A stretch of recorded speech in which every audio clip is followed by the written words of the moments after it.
टूनी को बैंगन का भरता खाने का बहुत शौक है। उसकी माँ और उसका भाई उसकी इस आदत से बहुत परेशान रहते हैं और वो उसको समझाते भी हैं कि इतना बैंगन का भरता मत खाया कर, लेकिन वो किसी की नहीं सुनती और वो अपने मन की ही करती है। एक दिन उसका भाई कालू अपनी माँ चुनमुन से कहता है, माँ ये क्या है, तुम हर रोज बैंगन का भरता ही बना देती हो और कोई सब्जी नहीं है क्या बनाने को? अरे मैं क्या करूँ बेटा, ये टूनी मुझे कुछ और बनाने ही नहीं देती है। पर तू चिंता मत कर, बस कुछ दिनों की बात और है, फिर ये तो अपनी ससुराल चली जाएगी और मैं फिर वो बनाऊंगी जो तू कहेगा मेरे बेटे। कुछ दिनों बाद टूनी की शादी सोनू से हो जाती है और टूनी अपने ससुराल आ जाती है। अपने ससुराल में भी उसे बैंगन का भरता खाने की चुल मचती रहती है और एक दिन वो अपनी सास टुनटुन से कहती है, माँ जी आपके यहाँ बैंगन नहीं बनते क्या? नहीं बहू, ऐसी बात नहीं है, बैंगन तो बनते हैं। क्यों, क्या है? माँ जी मुझे बैंगन का भरता बहुत ही पसंद है, मेरा खाने का बहुत मन भी है, लेकिन बैंगन है ही नहीं तो मैं बनाऊँ कैसे? अरे बस इतनी सी बात है, रुक अभी मैं सोनू को बाजार भेजती हूँ, वो तेरे लिए खूब सारे बैंगन लेकर आ जाएगा, फिर तुझे जितना बैंगन का भरता खाना होगा उतना खा लेना। टूनी की सास टुनटुन सोनू को बाजार भेज देती है और उसे बैंगन लाने को कहती है। सोनू भी बाजार चला जाता है और बाजार से बैंगन लेकर आ जाता है और टूनी को दे देता है। टूनी शाम को बैंगन का भरता बना लेती है और सबको खिलाती है। सभी को बैंगन का भरता बहुत ही पसंद आता है। अरे बहू, बैंगन का भरता तो तूने बहुत ही स्वादिष्ट बनाया है। हाँ माँ जी, मैंने अपनी माँ से सीखा है और आप अब चिंता मत कीजिए, आपको अब मैं ऐसे ही बैंगन के भरते बना बना कर खिलाती रहूंगी। टुनटुन को पता नहीं था कि उसके अब आने वाले कुछ दिन बहुत ही दर्द भरे गुजरने वाले हैं। टुनी अब हर रोज बैंगन का भरता ही बना दिया करती थी। उसकी सास, उसका पति सोनू रोज बैंगन का भरता खा खा कर उब चुके थे।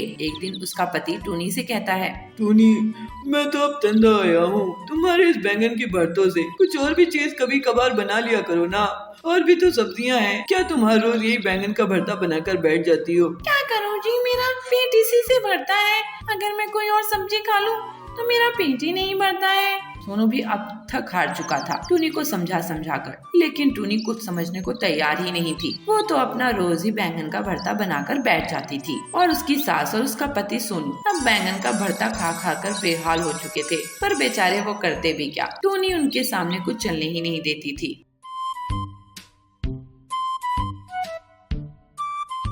कलकानगर के गांव के जंगल में पीलू देवी काली की भक्ति करती थी। वो हर दिन काली देवी को भोग और फूल अर्पित करती थी और आरती और अगरबत्ती से पूजा करती थी। पीलू नाव चलाकर घर का खर्चा निकालती थी। पीलू के बूढ़े माँ बाप उसके साथ रहते थे।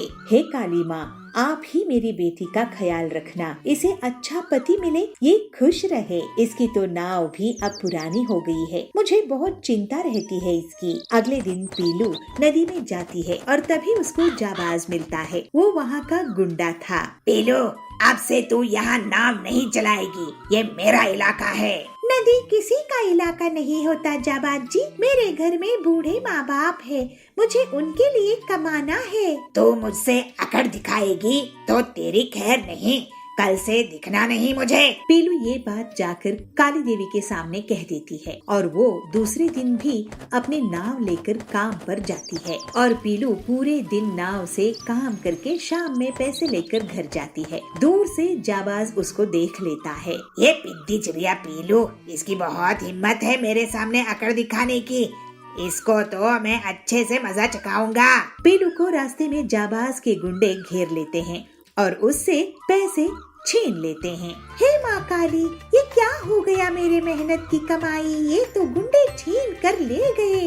मेरे बूढ़े माँ बाप के लिए खाना और दवाई कहाँ से लाऊंगी? पीलू रोते रोते देवी के सामने सारी बात रखती है।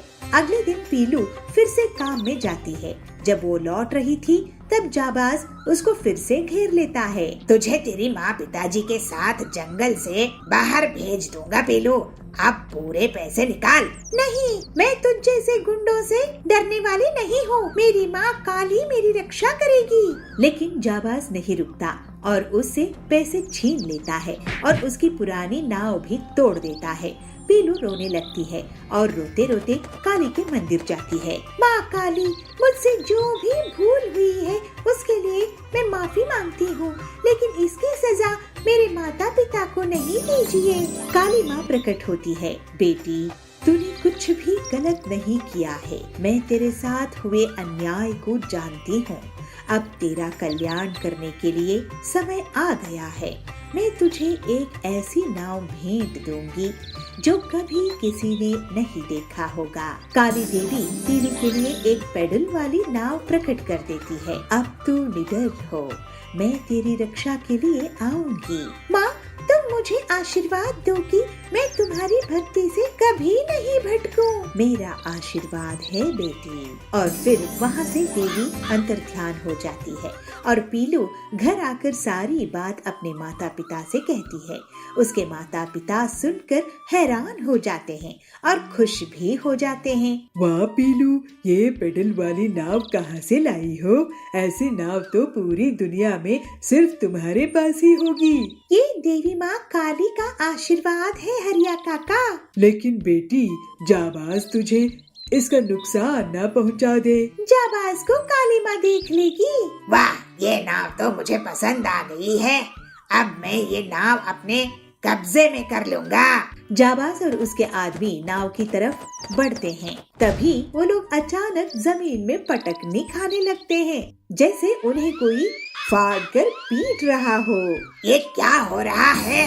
देवी काली वहाँ प्रकट होती है। मेरी भक्त को सताता है अधर्मी, मैं तुझे नहीं छोड़ूंगी। काली देवी उन्हें जंगल के बाहर फेंक देती है। जय माँ काली, जय जय माँ काली। और उसके माता पिता देवी के आशीर्वाद से सुखी हो जाते हैं। पीलू को अच्छे से लड़के से शादी हो जाती है। अब काली देवी की भक्ति करते हुए पीलू अपने परिवार के साथ खुशी खुशी रहने लगती है।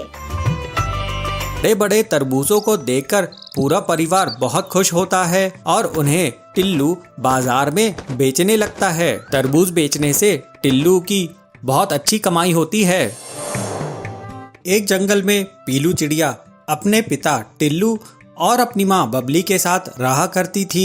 टिल्लू खेती करके अपने परिवार का भरण पोषण करता था। मुखिया रहा करता था जो पक्षियों की जमीन को जबरदस्ती हड़प लिया करता था और जो भी पक्षी उसका विरोध करते वो उसे मरवा देता था। एक दिन टिल्लू अपने खेत में काम कर रहा था, तभी मुखिया टिल्लू के खेत पर पहुंचता है। मुखिया के साथ उसके कुछ गुंडे भी रहते हैं। अरे टिल्लू, ये खेत तू मेरे नाम कर दे, उसके बदले में मैं तेरा पूरा कर्ज माफ कर दूंगा। टिल्लू कहता है, कैसा कर्ज मुखिया जी, मैंने तो आज तक आपसे कोई कर्ज लिया ही नहीं। इस पर मुखिया उसे धमकाते हुए कहता है, अच्छा तूने मुझसे कर्ज नहीं लिया, ये देख कागजात, इस कागजात में तूने मुझसे पूरे 2 लाख रुपए उधार लिए हैं और इसमें तेरा अंगूठे का निशान भी है और अब तो ब्याज मिलाकर ये पूरे 4 लाख रुपए हो गए हैं। टिल्लू ये सब देखकर बहुत डर जाता है। वो गिड़गिड़ाते हुए कहता है, मालिक आप ये सब मत कीजिए, अगर आप मेरी जमीन ले लेंगे तो मेरा परिवार भूखा मर जाएगा। देख टिल्लू, मैं तुझे अभी बहुत अच्छे से समझा रहा हूँ, अगर तू मेरी बात नहीं माना तो फिर तू जानता है अंजाम क्या होगा। इन गुंडों को देख रहा है ना, ये तुझे ऊपर पहुंचा देंगे। इस तरह डराने धमकाने से टिल्लू मुखिया का सामना नहीं कर पाता है और वो डर के मारे उसको अपना खेत दे देता है। टिल्लू उदास मन से घर आता है। बबली उसे कहती है, क्या बात है जी, आज आपकी तबीयत ठीक नहीं लग रही है। अरे बबली, सब बर्बाद हो गया। आज मुखिया खेत पर आए थे, उन्होंने फर्जी कागजात बनाए कि मैंने उनसे कर्ज लिया था, जबकि मैंने उनसे कोई भी कर्ज नहीं लिया था। अब डरा धमकाकर उन्होंने मेरी जमीन हड़प ली है। पीलू अपने पिता से कहती है, पिताजी आप मेरे साथ मुखिया के घर चलिए, मैं उससे अपना खेत वापस लेके ही आऊंगी। फिर टिल्लू पीलू के साथ मुखिया के घर चला जाता है। पीलू गुस्से में मुखिया से कहती है, बदमाश मुखिया जी, आपकी हिम्मत कैसे हुई मेरे पिताजी से खेत हड़पने की, अब उसे तुरंत वापस कीजिए। मुखिया कहता है, अरे टिल्लू, तेरी बेटी तो बहुत सुंदर दिखती है, गुस्से में तो ये और भी अच्छी लगती है। एक काम कर, तू मेरी इससे शादी करा दे, फिर तुझे तेरा खेत वापस मिल जाएगा। टिल्लू अपनी बेटी से कहता है, देखा बेटी, ये कितना बदतमीज है, ये बदमाश है, इसके मुंह मत लग, चल मैं किसी और के खेत में काम करके अपना घर संभाल लूंगा। इस तरह कुछ दिन बीत जाते हैं। फिर टिल्लू हरिया तोता के खेत में काम करने लगता है।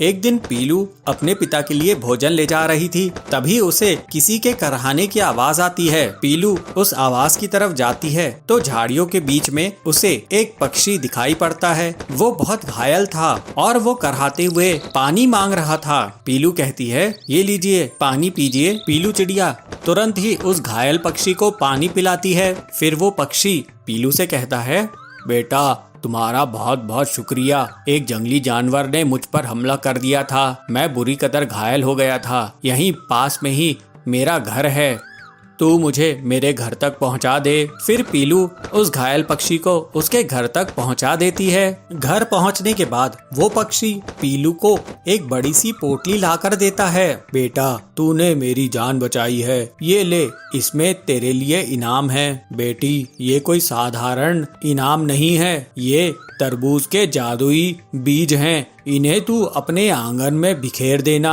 फिर देखना चमत्कार। फिर पीलू घर आकर उन चमत्कारी बीजों को अपने आंगन में बो देती है। टिल्लू उसे देखकर कहता है, अरे पीलू ये तू क्या कर रही है? पीलू कहती है, पिताजी ये तरबूज के जादुई बीज हैं। मैंने एक पक्षी की मदद की, मैंने उसे घर छोड़ा तो उसने मुझे ये तरबूज के जादुई बीज दिए, जिसे मैं अब अपने आंगन में बो रही हूँ। कुछ ही दिनों में पीलू के आंगन में तरबूज उगाते हैं। वे बहुत ही बड़े रहते हैं। बड़े बड़े तरबूजों को देखकर पूरा परिवार बहुत खुश होता है और उन्हें टिल्लू बाजार में बेचने लगता है। तरबूज बेचने से टिल्लू की बहुत अच्छी कमाई होती है। इसके बाद से टिल्लू और उसका परिवार खुशी खुशी रहने लगते हैं।